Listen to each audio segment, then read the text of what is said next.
Hi everybody, Havran here, and today we're in DaVinci Resolve 17. As you can see, I have the Far Cry 6 footage, and I'm gonna show you just a bunch of quick tips on how to speed up your editing work. So, this is just one clip edited into several different sections, alright? Now, first tip, I'm going to show you when you're going to cut or edit clip. There are two ways of deleting what you don't want. First one is delete selected, which leaves a gap. Second one is called ripple delete, and the gap disappears automatically. You have to be very careful when using ripple delete if you are working with more video tracks than one, because sometimes it will delete stuff that you do not want to have deleted. So but this is not going to be video about how to properly place multiple video layers and how to ripple delete them. I'm gonna do separate video for that. This is just a quick tip to show you how to speed up your workflow a little bit. Okay, so delete selected, delete, ripple delete. As you can see, delete selected is by backspace, that leaves a gap. Ripple delete does not leave the gap, but might be dangerous in some situations. We will go into those in the future. Now, there are few more things I want to talk about. One of them is render in place, one of them is normalize audio levels, one of them is compound clip, and another one is generate optimized media. So we start with that one. Generate optimized media means if you have too high resolution clip for you to edit, if your PC does not have the computing power to run the clip in full resolution, you go to settings, you go to master settings, and you scroll down to optimize media and render cache. These are the settings I am using myself. Feel free to use them, feel free to do your own research. I've decided to use these ones.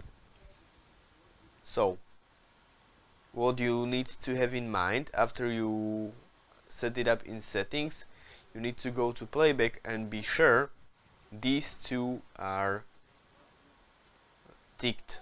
Okay?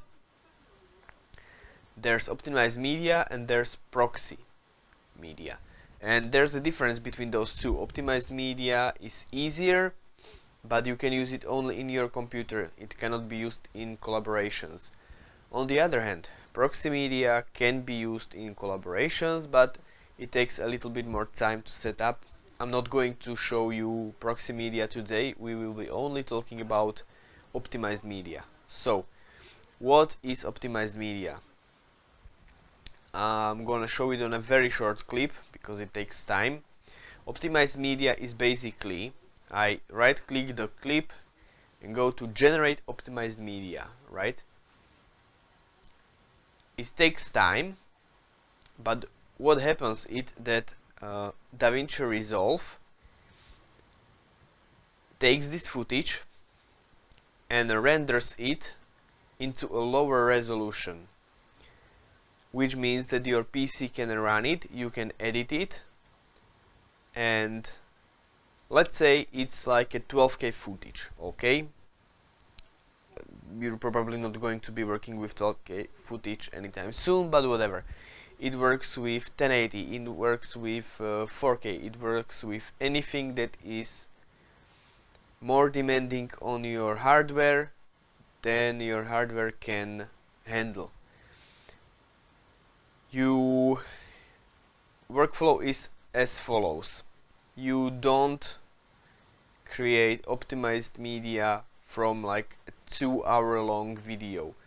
You do your rough cut, and then you do optimized media on the selected clips that you need, because it takes a lot of time. If you're going to throw out like 40, 50, 60% of the video, there's no need in pre-rendering those and spending time doing it. Now I've done my rough cut. What I would do now is select all, generate optimized media from all.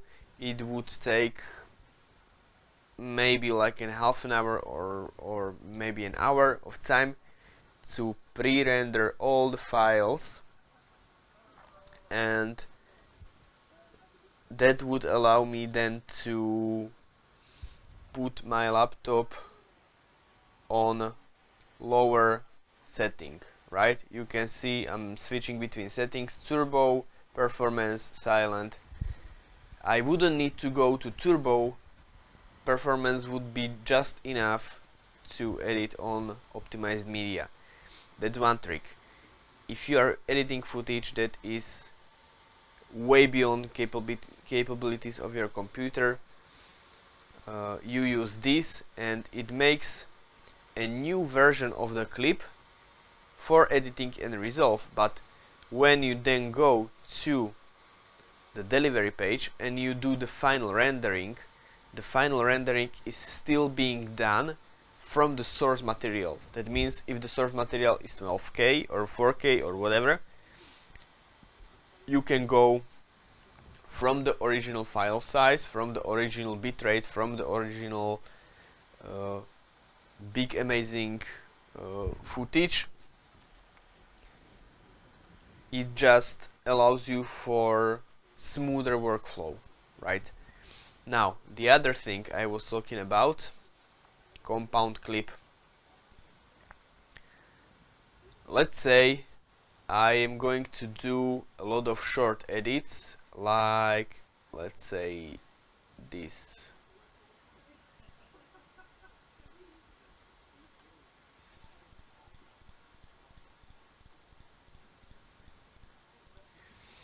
Yeah. Let's say I wanna do something like this. Now, all these clips, if I'm going to move them around, it's going to be a pain in the ass to move all these 7 clips and keep track on them. This is what's compound clip good for. First and foremost, it makes one clip of all of these, right? New compound clip, okay, voila, one clip from 7 clips. But what is much better and what I use more often than just this basic editing is if all these clips would not be linked now, and let's say audio is not in here, right? For some reason or another, I had to cut out audio from these parts, and let's just link these together.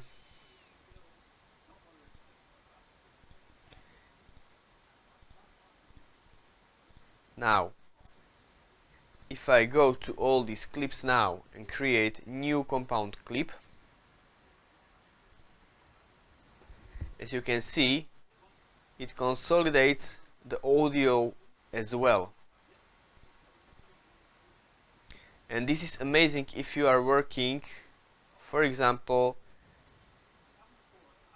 you have a few video tracks, alright, and few audio tracks, and your clips look like this. They are all over the place because you have different maybe equalization on each of those tracks. Maybe you have like mind map with tracks, right? Maybe this is A footage, maybe this is B footage. Maybe these two are cam 1, then you have maybe cam 2, 3 or whatever, and your clips run around, up and down between the different video tracks, right? Whatever suits your needs. But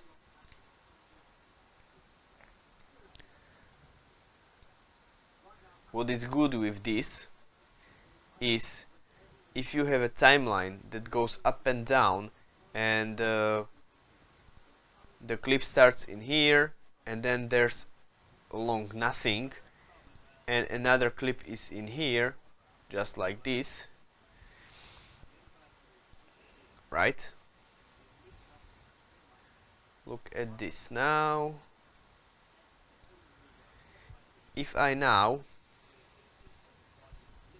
create a compound clip of these, it will consolidate. There's I don't want you was good for fire and poison, but again. Yeah, you can see. I usually do this only for the audio track. I don't usually use it for the video track. But as you can see, it makes one file from a lot. So that's tip number 2. Tip number 1, use generate optimized media to make easier files for you to work with. Tip number 2, use compound clip to consolidate a lot of different smaller clips into one bigger clip, and make it easier for you to rearrange sections of a video. Render in place is another one. Let's say I'm going to use some titles, maybe like scale up. Do you see this orange line above the clip? Some are just trying to feed their families. As you can see, the video is choppy. And now there's blue, orange, blue, orange, blue, orange, right? I just add one dot and it's orange again. This means that the footage needs to be rendered in order to play smoothly. The more effects you have and the more you play with them and whatever, the more rendering you're gonna need. If you're going to do a lot of testing, this is what render in place is good for. You force the clip to render all, and you will not need to wait and play it like, oh, this part is not rendered and this part is not rendered and now this part is a little bit rendered but this one is not. No, it will render all into cache, so you can play it smoothly as with the generate generate optimized media. This is another neat trick I'm using constantly when doing transitions, when doing titles. And the last one I wanted to show you is, if you look at the audio, right? This is fine, this is too loud, this is too low. We go to normalize audio levels. I always go to true peak. You can obviously choose whichever you want, but I just decided to go with this. There's also Netflix, you can test it. I haven't tried it yet. I just hit normalize. It runs pre-rendering, so it can then as you can see, look, I'm going to zoom this for you a little bit and look at the clip, right? Before, after. Yeah, after does not work like this. Whatever.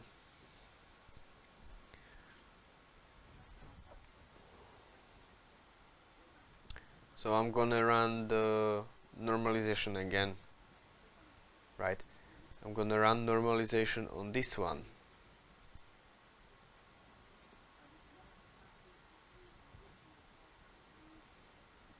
And it will make it a little bit more squished. When I run normalization, I generally do not go with one long clip.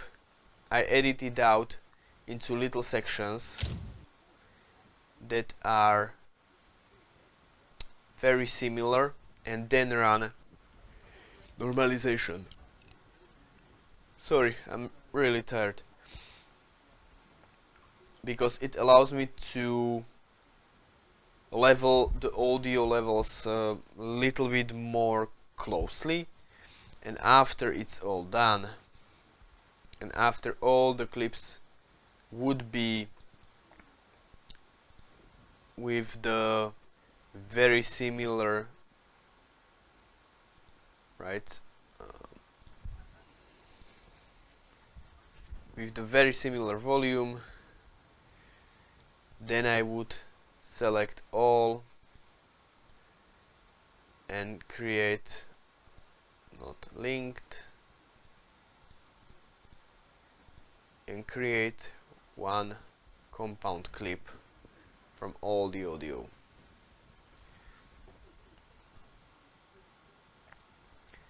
And it takes a bit before you can see the waveform again, and voila, here it is, the waveform. So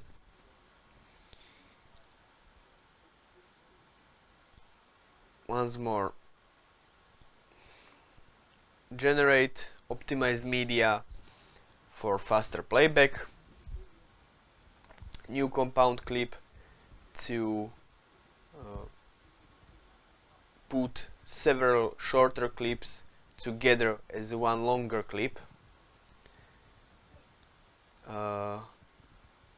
ripple, delete and delete selected for leaving the gap versus the deleting clip and putting clips together with no gap.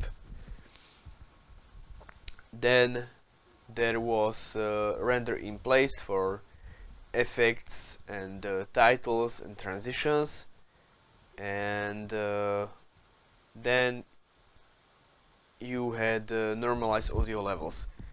These are tricks I'm using constantly in a lot of different projects on a daily basis. There are a lot more neat little tips and tricks that I'm using, but this video is already longer than I wanted it to be, so yeah, sorry.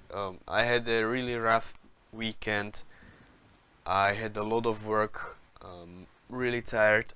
I just wanted to do a video that will have some value for you, and it's not going to be just another gameplay. Well, I tried to do a gameplay video, but both GTA 5 and Arma 3 betrayed me because